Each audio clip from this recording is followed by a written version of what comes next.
शेतकऱ्याच्या कर्जाबद्दल पीक कर्जाबद्दल बैठक घेतली। या बैठकीमध्ये सांगितलं की ज्या बँका प्रायव्हेट बँका शेतकऱ्यांना कर्ज देणार नाही त्या बँकाचे शासकीय अकाउंट बंद करण्यात येतील।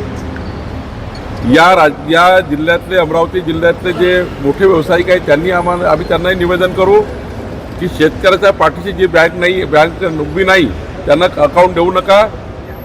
आम्ही नागपूरच्या व्यावसायिकाला सांगितलं, बिल्डर्स आहे, मोठे मोठे व्यावसायिक आहेत, त्यांनाही विनंती करणार आहे ज्या 8 बँका आहेत ज्या बँका रेड लाईनमध्ये आहेत, त्या दिलेलं टार्गेट कलेक्टरने दिलेलं टार्गेट पूर्ण करत नाही त्या बँकांना आम्ही लास्ट चेतावणी दिली आहे।